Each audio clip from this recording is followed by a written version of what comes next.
జనసేన వాళ్ళు చూపించారు 9వ పేరు వేసి. అసలు మీరు మాట్లాడే విధానం, అసలు నేను అడుగుతా ఉన్నా, డైరెక్ట్గా అసెంబ్లీలో మీరు ఈ పదజాలం వాడచ్చా? బహుశా బ్రీత్ అనలైజర్ పెట్టాలేమో అసెంబ్లీకి వచ్చినప్పుడు కూడా. మీకు ఆ రకమైన పరిస్థితులు మీరు ఈ అసెంబ్లీలో తీసుకొస్తున్నారు, ప్రజలు గమనిస్తూ ఉన్నారు.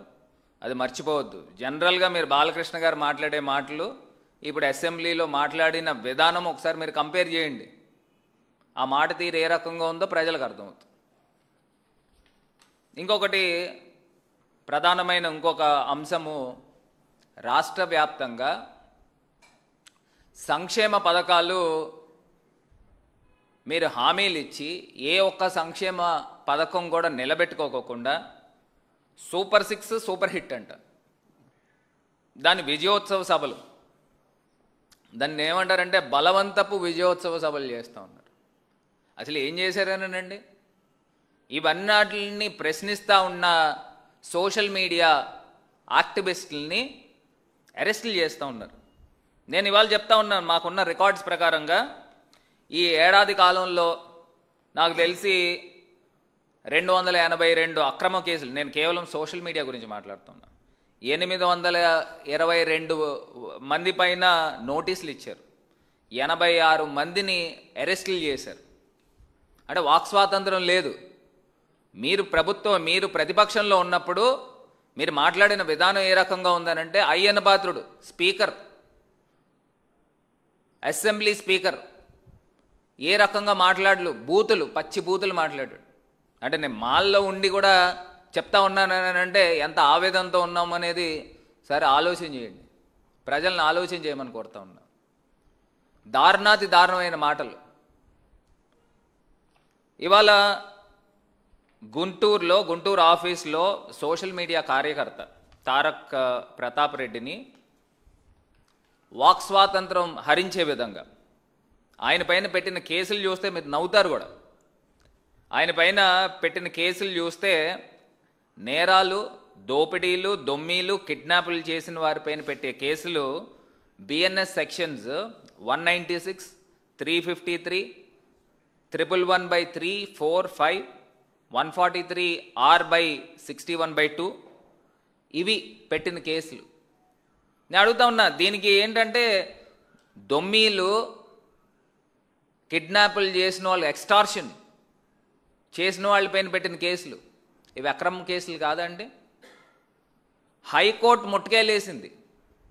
మీరు పూర్తి స్థాయి విచారణ జరగకుండా ఎఫ్ఐఆర్ నమోదు చేయొద్దు అని హైకోర్టు ముట్టుకాయలు వేసినప్పటికీ కూడా దాన్ని బేఖాతరు చేస్తూ యువకులు అర్నేష్ కుమార్ పైన, ఇమ్రాన్ ప్రతాప్ పైన, అదేవిధంగా సవేందర్ రెడ్డి పైన, వీళ్ళందరిపైన అక్రమ కేసులు పెట్టి రిమాండ్కి ఇచ్చే కార్యక్రమం.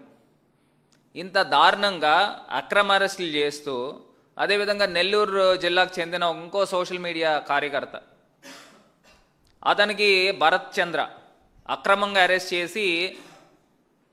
చేసేందుకు సిఐడి అధికారులు ఆయన ఆచూకీ చెప్పాలని భరత్ చంద్ర సోదరి ప్రీతిని 10 రోజుల క్రితము ఆత్మకూరు పోలీస్ స్టేషన్లో సిఐడి పోలీసులు నిర్బంధించడం వాస్తవం కాదా? అంతటితో ఆగకుండా భరత్ తల్లి, అక్క చెల్లెల్ని ఫోన్లు సీజ్ చేసి ఎంత ఇబ్బందులు పెట్టారు. చివరికి లాయర్ల సహాయంతో బయటపడ్డారు. ఇది కాక రాజమండ్రిలోనే మీరు చూస్తే మా సోషల్ మీడియా యాక్టివిస్టు ఒక కుర్రోడు, దళిత కుర్రోడు, పులిసాగర్ పైన వర్షం పడింది, అదంతా ముంపుకు గురైంది అని చెప్పి పోస్ట్ పెడితే అతన్ని, ఎస్సీ పిల్లోడిని తీసుకుని పోలీస్ స్టేషన్లో మహిళా కానిస్టేబుల్ ముందు దుర్భాషణలాడుతూ అర్ధనగ్ధంగా డైరెక్ట్గా తీసుకెళ్ళి సెల్లో పెట్టారు. పెడితే ఆ ఫొటోస్, వీడియోస్ అన్నీ కూడా తీసుకెళ్ళి నేషనల్ ఎస్సీ కమిషన్కి, నేషనల్ హ్యూమన్ రైట్స్కి ఇస్తే ఇమీడియట్గా కలెక్టర్ని ఎక్స్ప్లెనేషన్ కాల్ఫర్ చేస్తూ, డీజీపీని ఎక్స్ప్లెనేషన్ కాల్ఫర్ చేస్తూ నోటీసులు ఇచ్చారు. వాళ్ళు ఇచ్చిన సమాధానం ఏంటో చెప్పనమంటారండి?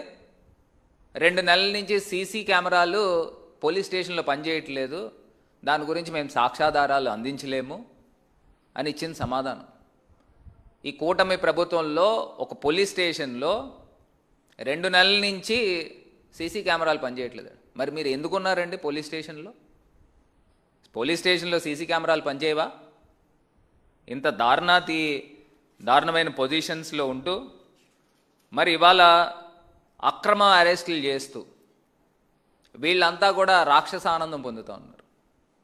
ఇవి ముమ్మాటికి కూడా రెడ్ బుక్లో ఏదైతే మంత్రి లోకేష్ గారు ఏదైతే చెప్పాడో ఆయన ప్రతిపక్షంలో ఉన్నప్పుడు అదే అమలు చేస్తూ ఉన్నారు. పోలీస్ యంత్రాంగాన్ని ఒక తెలుగుదేశం కార్యకర్తల మాదిరి వాడుకుంటూ ఉన్నారు. మొన్న మెడికల్ కాలేజీలది మేము ధర్నా చేస్తే మా దగ్గర ఉన్న యాక్టివిస్టులు ఎవరైతే యాక్టివ్గా ఒక 10 మంది పనిచేస్తారు కదా, వాళ్ళ ఇళ్ళకి అర్ధరాత్రి 12ంటికి 12:30కి ఒక 10-15 మంది పోలీసులు వెళ్తూ ఉన్నారు. ఇంటికి వెళ్ళి ఎస్పీ గారు పంపించారు. అతను ఊర్లో లేరు. వాళ్ళ ఇంట్లో వాళ్ళ నాన్నగారు వాళ్ళందరూ కూడా హార్ట్ పేషెంట్స్ ఉంటే మీ అబ్బాయి వైఎస్ఆర్సీపీలో యాక్టివ్గా తిరుగుతున్నాడు, కొంచెం జాగ్రత్తగా ఉండమని చెప్పండి అని వార్నింగ్లు ఇస్తూ ఉన్నారు. ఇది రాజమండ్రిలో జరుగుతూ ఉంది. అంటే ఈ రకమైన పోలీస్ని ఏ రకంగా ఉపయోగిస్తూ ఉన్నారు వీళ్ళు? తెలుగుదేశం పార్టీ వ్యవహారాలకు ఉపయోగిస్తూ ఉన్నారు, వాళ్ళ పార్టీని ప్రొటెక్ట్ చేయడానికి ఉపయోగిస్తూ ఉన్నారు. ఇది కాకుండా ఒక 10 రోజుల క్రితం రౌడీ షీటర్లు ఒక బ్లేడ్ బ్యాచ్ వాళ్ళు డైరెక్ట్గా నేరుగా పోలీసులను కొట్టిన వీడియో రాజమండ్రి మొత్తం హల్చల్ చేసింది. మెయిన్ రోడ్లో రాత్రి 12ంటికి తాగుతూ ఉన్నారు, రోడ్డు పైన తాగుతూ ఉన్నారని పోలీసులు ఆపితే పోలీసులను డైరెక్ట్గా హ్యాండిల్ చేశారు. ఆ వీడియో అంతా కూడా సర్క్యులేట్ అయింది. అది కూడా మీకు పంపిస్తాను, చూడండి. అంటే ఇంత దారుణంగా ఆంధ్రప్రదేశ్ రాష్ట్రంలో రౌడీయిజం పెట్టకపోతూ ఉంది. ఈ చేసేవాళ్ళంతా ఎవరు? తెలుగుదేశం కార్యకర్తలే. మళ్ళీ వీళ్ళకి అందరికీ కూడా డైరెక్ట్గా పోలీసుల పైన తిరగబడతా ఉన్నారు. ఇదే సోషల్ మీడియాకు సంబంధించండి. పాపం ఒక తిరుపతిలో ఒక జిఎస్టీ అసిస్టెంట్ కమిషనర్ని సస్పెండ్ చేయడం కూడా జరిగింది. ఎందుకనంటే అమరావతి ముంపుకు గురవుతుంది, అది సోషల్ మీడియాలో సర్క్యులేట్ అవుతూ ఉంటే అతను మరి తెలుసో తెలియకో ఫేస్బుక్లో పోస్ట్ చేశాడు, జస్ట్ షేర్ నొక్కాడు. అంటే ఒకవేళ తెలిసి నొక్కినా వచ్చిన నష్టం ఏంటంటే? నిజంగా ముంపుకు గురవుతుంది, పోస్ట్ చేయడంలో తప్పే ఉంది. అంటే వాక్ స్వాతంత్రం లేదా? అంటే భావ ప్రకటనకి స్వాతంత్రం లేదా? ఆయన ప్రకటించుకోకూడదా? ఆయన జిఎస్టీ కమిషనర్, ఆయన పేరు సుభాష్ చంద్రబోస్, ఆయన్ని సస్పెండ్ చేశారు.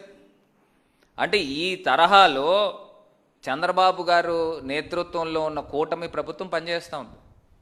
ఇది కాకుండా మరో మహిళ కండక్టర్, ఆమె పేరు కుసుమకుమారి, జంగారెడ్డిగూడెంలో ఒక బస్సులో, పల్లె వెలుగు బస్సులో 150 పైన జనాలు అందులో ఎక్కితే ఊపిరి ఆడట్లేదు, మేము ఎలా ఉద్యోగం చేయాలి అని చెప్పి ఆమె ఫేస్బుక్లో ఏదో పోస్ట్ పెట్టుకున్నట్టుంది. పెట్టుకుంటే ఆమెను విధుల నుంచి తప్పించారు. అంటే ఇది అసలు ఎక్కడున్నాము మనం అని అడుగుతా ఉన్నా. ఆంధ్రప్రదేశ్లో ఉన్నామా, లేకపోతే ఇదేమన్నా తాలిబాన్ రాజ్యం జరుగుతూ ఉందా? అంటే ఇంత అన్యాయంగా, ఇంత అక్రమంగా ప్రజలపైన కేసులు పెడతా ఉన్నారు, వాక్ స్వాతంత్రాన్ని హరించే విధంగా. మీరు ప్రతిపక్షంలో ఉన్నప్పుడు నారా లోకేష్ ఏ రకంగా మాట్లాడేవాడు? జగన్మోహన్ రెడ్డి గారు ముఖ్యమంత్రినే డైరెక్ట్గా సైకోగాడు అని మాట్లాడేవాడు. ఇదే నారా లోకేష్ నోటుకొచ్చిన మాటలు మాట్లాడేవాడు. మేము ఎన్ని కేసులు పెట్టాలా? ఒకవేళ మేమే కనుక సీరియస్గా తీసుకుంటే ఎన్ని కేసులు పెట్టాలా? ఇవాళ ప్రజాస్వామ్యాన్ని ఖూనీ చేసే విధంగా ఈ తెలుగుదేశం పార్టీ వ్యవహరిస్తూ ఉంది. మీరు మర్చిపోవద్దు, డిజిటల్ బుక్ని ఆల్రెడీ లాంచ్ చేయడం జరిగింది. మేము ఇక్కడ ఎవరిపైన కూడా కక్ష సాధింపులు చేయం. మళ్ళీ చెప్తా ఉన్నా, మా కార్యకర్తలకి, మా పార్టీ వర్కర్స్కి ఎవరికైతే అన్యాయం జరిగిందో అవన్నీ కూడా ఆ డిజిటల్ బుక్లో అప్లోడ్ చేస్తాము, డాక్యుమెంట్ చేస్తాము. ఎన్ని లక్షల కేసులు వచ్చినప్పటికీ కూడా ఇవన్నీ కూడా పూర్తిగా స్క్రూటినీ చేసి రేపు జగనన్న 2.0 వచ్చిన తర్వాత ఇవన్నిటికి తగిన మూల్యము తెలుగుదేశం పార్టీ, జనసేన పార్టీ చెల్లించుకోక తప్పదు అనేది హెచ్చరిస్తూ మీ అందరికీ తెలియపరుస్తున్నా. ఏనా